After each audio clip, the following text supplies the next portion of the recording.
Planification écologique. Alors, bonjour à tout le monde, à tous ceux que je n'ai pas vus. Donc, moi je viens de la 7e circonscription, donc je remercie les insoumis de la 9e. C'est quoi la 7e circonscription, c'est Saint-Avold jusqu'à Schwerdorf, où là, moi je viens d'un petit village. Voilà, donc je passe. Ça marche pas? Sur la droite. Ah, d'accord. On n'a pas répété. À la droite, tu sais. C'est pas évident de la droite. Voilà. Non, mais il y a plein de boutons à droite.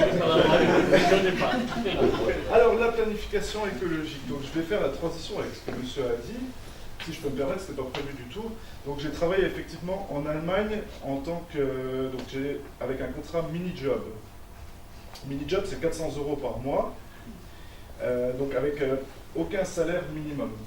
Donc, maintenant, depuis, le salaire minimum a été instauré en Allemagne pour justement éviter de fausser la concurrence. Donc on va parler effectivement plutôt que de parler d'énergie renouvelable, on va parler plus d'agriculture. L'agriculture, donc, et de la planification écologique concernant l'agriculture sur 10 ans, programme sur 10 ans. Donc c'est un programme, je vais être obligé de parler de la PAC d'abord, je vais commencer par ça. Première photo, d'accord. Donc, comme vous voyez, l'Europe s'élargit de plus en plus depuis sa création. Voilà. Donc, il y a constamment de nouvelles négociations par rapport à la PAC. Prochaine négociation, c'est en 2020. En 2020, avec un constat qui est important. Il faut savoir qu'il y a une agriculture à 2 vitesses de nos jours. Et certainement déjà depuis un petit moment, avec une impasse alimentaire de nos jours, avec 6 millions de personnes qui se nourrissent mal en France, une impasse technique donc avec une baisse de rendement, comme on a pu voir cette année par exemple par rapport à des productions de blé ou de céréales, une impasse environnementale avec une pollution des eaux, de l'air et des sols, donc forcément un impact sur le climat, et une impasse, je dirais, humaine, avec, parce qu'on entend parler de suicide de paysans. Ensuite, ça marche. Donc, comme je disais, une agriculture à 2 vitesses, donc avec des projets de fermes-usines un petit peu partout en France. Ensuite, il y en a une par jour, hein, qui ferme tes portes. Qui ferme en actuel, une par jour. D'accord, bon, c'est une par jour. C'est plutôt une bonne nouvelle. C'est réjouissant. Par rapport à la qualité alimentaire. Donc je vais être obligé de parler de globalement, qualité alimentaire. Donc dans le projet de la France insoumise et de l'avenir en commun, donc on souhaite émanciper l'agriculture justement de l'agro-business et de favoriser l'agriculture paysanne. Donc par rapport, on a parlé de quinoa tout à l'heure, bon, Jean-Luc Mélenchon veut peut-être ne plus manger de viande, je ne sais pas. En tout cas, il n'a pas imposé de sortir entièrement de la consommation de viande. Hein. Mais par contre, il voudrait favoriser l'introduction de légumineuses. Légumineuses qui sont riches en protéines et qui peuvent donc remplacer certaines consommations de viande. Alors, je ne sais plus où j'en suis avec mes diapos. Donc dans le projet, important, dans le projet, plus 300 000 emplois qui seraient liés donc à l'agriculture, et à l'agriculture écologique et paysanne en particulier. Donc ce qui veut dire un redéploiement de la PAC, donc de l'argent de la PAC. C'est pas tout de suite ça. Je me mélange un petit peu. Mais c'est pas grave.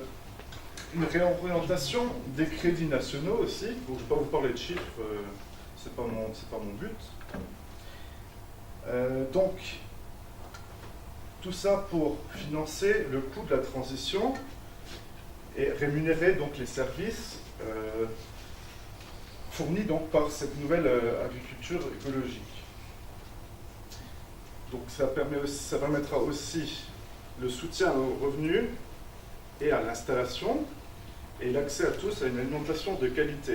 Donc vous voyez bien, il y a en France, en Europe, différents labels. Il y en a de plus en plus même. Donc des labels bien souvent de qualité. Et le but du programme de la France Insoumise, c'est de permettre à tout le monde de se nourrir correctement avec des produits de qualité. Que ces produits-là ne soient pas uniquement, j'allais dire, réservés à ceux qui ont plus les moyens. Les questions, ce sera après. Merci. Sinon, je ne vais pas m'en sortir.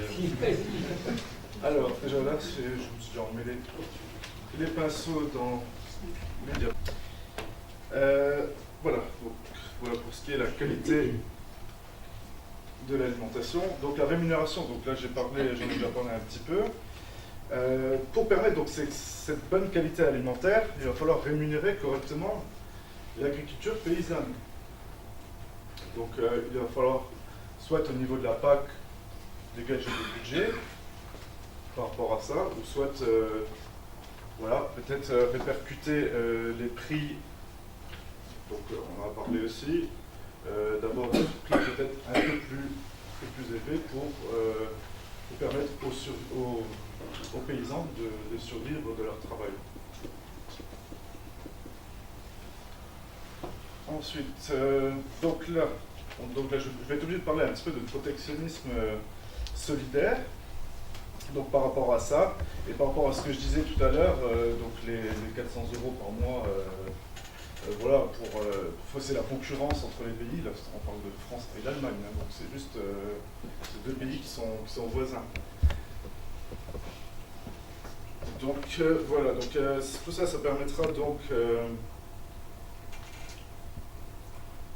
à bien vivre en milieu rural, qui fait partie du projet aussi. Là, je vais trop vite. Mais pour bien vivre en milieu rural, et si on veut donc 300 000 emplois dans l'agriculture, il va falloir que ces campagnes soient un peu mieux desservies. Un peu mieux desservies. Voilà. Donc, dans le programme de Jean-Luc Mélenchon, il y a une part importante de transport ferroviaire. Développement du transport ferroviaire. Ensuite, en parlant justement d'aménagement du territoire, je vais parler un peu plus précisément de la garantie de l'accès à la terre. Donc il va falloir permettre aux gens d'avoir accès à cette terre-là pour bénéficier de leur outil de travail principal. Avec comme mesure une surface maximale par actif qui restera à définir. Dans le projet, je pense que ce n'est pas détaillé pour le moment. Voilà, donc lutter contre l'artificialisation des terres aussi. C'est quoi l'artificialisation des terres? Transformer des terres agricoles en friches industrielles, en zone industrielle, en zone d'activité commerciale, en parking. Voilà. En construction quelconque. Voilà, donc. Après, permettre donc bien vivre au milieu rural, c'est-à-dire ça peut pourra permettre la restauration du bâti existant, de nouvelles constructions éventuelles, et la rénovation écologique, qui est une partie importante aussi du programme de Jean-Luc Mélenchon et de l'avenir en commun. Voilà, donc je ne sais pas si je pense que j'ai certainement oublié plein de choses, parce que pourtant le programme est vaste. Maintenant, si vous avez quelques questions. Tu cliques un petit coup. Je clique encore une fois. Ah, c'est le signal. Pour l'arbre. J'aurais pu me mettre un arbre vert. Ah, il est entouré de vert. Il y avait le mot-clé pour vous aider à poser des questions. Moi, la question, c'était de favoriser certaines productions agricoles.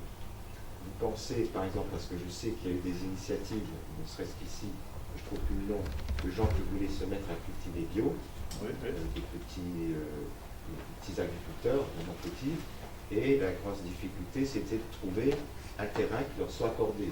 Je ne parle même pas du terrain, dans quel état il était, hein, parce que les terres ont été largement abîmées, donc c'est dans ce sens-là. Alors il faut effectivement quelques années pour réhabiliter les terres, pour passer en bio. Donc c'est la mesure d'une surface maximale par actif agricole. Par actif agricole, donc les personnes qui ont énormément de terre, voilà, ils vont pouvoir créer des emplois par cet intermédiaire-là. Et donc peut-être dégager de leur terre pour faire une partie en agriculture biologique, par exemple.